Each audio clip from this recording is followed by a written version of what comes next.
Should Queen's Park bring in legislation mandating where bike lanes can or cannot be?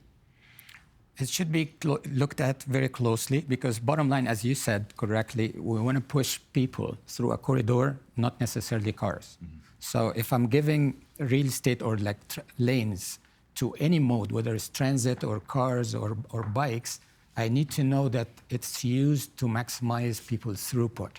So if I build a bike lane, for instance, and it's used by a few people, then that's very inefficient. But if the demand is there, that it's much more efficient for people to bike as opposed to, for instance, drive, then I would absolutely instate this.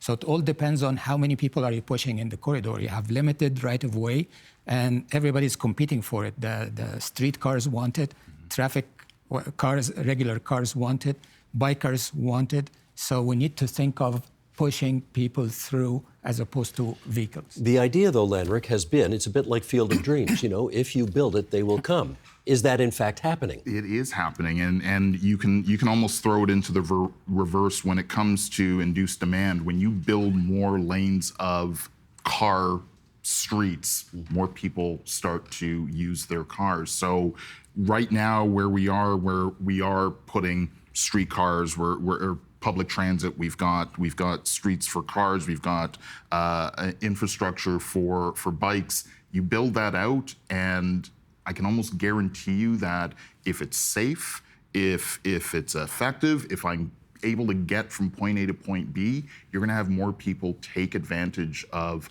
hopping onto a bike. Now, this is not to say that we're going to have people biking from Burlington all the way down to Toronto, but when you are in the city and when you have those options to take your bike and be able to go to a GO station, be able to go to the subway station, be able to even drive to one of those places, but then maybe end your trip with a bike after taking the subway. All of that mix needs to be expanded so that the option, again, and I know I'm going to sound like a broken record, we need to get away from it just being car dependency. Let me put this to the Deputy Mayor. You've heard the criticism. It's actually not so much that people don't like bike lanes. They don't like them, some people don't like them where they are. They shouldn't be on major arterial roads. They should be away from there so that the traffic can flow better. Is the city reevaluating where it's putting bike lanes? So we have a comprehensive cycling plan. Over the last few years, we put in 115 kilometers, and there are plans over the next 3 years for 100 kilometers.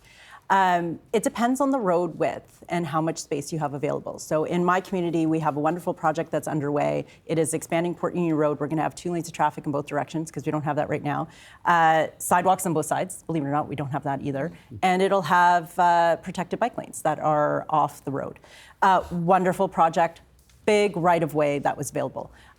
Throughout the city, that's not always the case. And in some cases, we have narrow right-of-ways. We know the volume is there for cycling. We see them coming down. I look out my window on Bay Street, so I see all the cyclists that are down there. And so the demand is there, and we need to make sure that cyclists are safe. We have sadly had 6 deaths this year in the cycling community. It is tragic. We need to invest in bike lanes. We need to make sure that people can get where they need to go safely.